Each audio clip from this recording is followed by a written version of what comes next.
પડી અને ઊંધા માથે પડી અને મોઢું પણ કાળું કરાવ્યું. એક નંબરની ઇડિયટ છું હું. કેસર, આમાં તમે શું કર્યું છે? તમારો કોઈ વાંક છે તો પોતાની જાતને કેમ દોષ આપો છો? તો શું કરું? પોતાની જાતને હાર પહેરાવીને આરતી ઉતારું? અરે મેડમની હિસ્ટ્રી, જ્યોગ્રાફી, કેરેક્ટર બધું જ ખબર છે. તે છતાં પણ મેં એમના ઉપર વિશ્વાસ મૂક્યો કે કદાચ ન્યાય મેળવવા માટે આપણો સાથ આપે. But my foot. સાચે જ કેસર, આટલી રિસ્પેક્ટેડ પોસ્ટ ઉપર હોવા છતાં પણ આટલી હલકી કક્ષાનું કામ કોઈ કઈ રીતે કરી શકે? વિઠ્ઠલ ભાભી, શાંત થઈ જાઓ. તમે અંદર મેડમને મળવા ગયા ને ત્યારે જ મને ખબર પડી ગઈ હતી કે તમને બિલકુલ કોઓપરેટ નથી કરવાના. ઠીક છે, તમે તમારી ડ્યુટી કરો, હું મારા ઢાબાની ડ્યુટી કરું. અર્જુનભાઈ, તમારે મારું એક કામ કરવું પડશે. બોલો ને. આપણા 3 જણ વચ્ચે જે કાંઈ પણ ચર્ચા થઈ એ તમારે ફોજદારને કરવાની છે.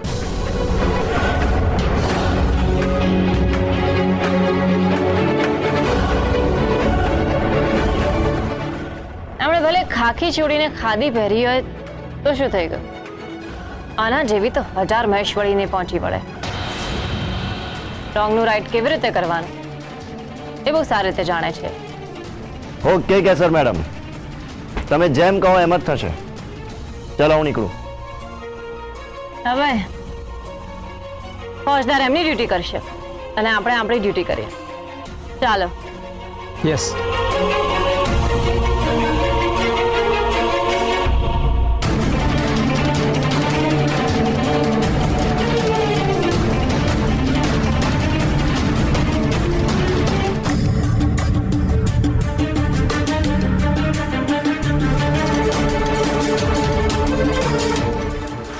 કારણ કે તે જો મને મોટાભાઈ પાર્ટી અરેન્જ કરવાના છે અને ત્યાં આટલા બધા લોકો આવવાના છે એવું ના કહ્યું હોત તો આ શક્ય જ નહોતું.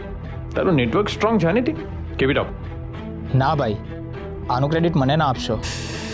કેમ? તારા જ માણસે ઇન્ફોર્મેશન આપી હતી ને? ના ભાઈ. તો અમરભાઈ.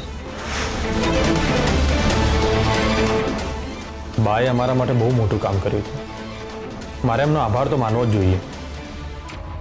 પણ એમને ખબર પડી જશે કે મને નીતિને બધું કહ્યું તો એમને નીતિન પરથી ભરોસો ઉઠી જશે.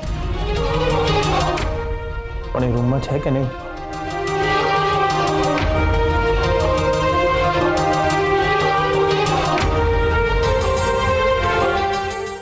હર્ષ, ચાલ પાના રમીએ. અરે યાર, આ તો સાચે પાના લઈને આવ્યા.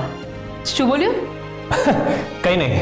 હર્ષ, તે મને કહ્યું હતું ને કે તું મારી સાથે પાના રમીશ. હવે ફરી ન જતો, હું તો ધીમી નાખીશ. હા, પણ બેબી માસી, મારે છે ને અત્યારે જરાક જવાનું છે. તમે એક કામ કરો ને, તમે બા સાથે પાના રમો. મેં જોયા છે તમને લોકોને સાથે પાના રમતા. હા બરાબર છે, પણ એમની સાથે હું ચીટિંગ ના કરી શકું ને. અને જો કોઈ વાર કરું તો જાણે એમની માલમત્તા લૂંટી લીધી હોય એમ આંખો કાઢીને મારી સામે જોતા હોય છે. પણ છે ક્યાં બા? દેખાતા નથી.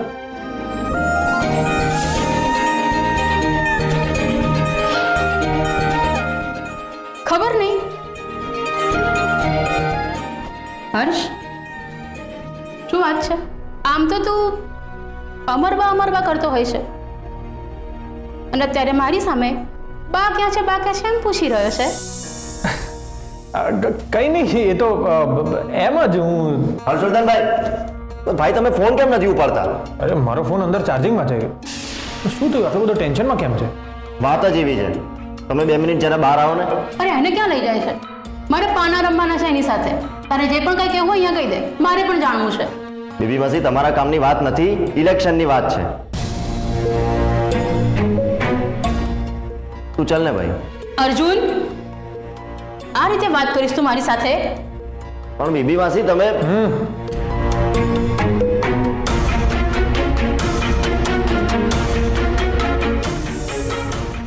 સોરી બેબી માસી, તમે છે ને હમણાં રૂમમાં જાઓ, હું તમને પછી બધું જ કહીશ. પ્લીઝ.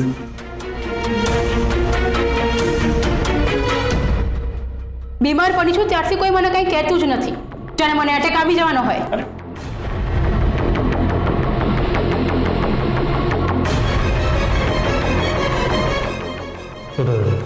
ભાઈ, મોટા ભાઈ આજે રાત્રે બહુ મોટી ગેમ રમવાના છે. એક પણ વ્યક્તિ બાકી ના રહેવી જોઈએ. એક વ્યક્તિ એટલે એક વોટ, સમજ્યો? કંઈ પણ શંકા લાગે એટલે તરત તમને ફોન કરવાનો.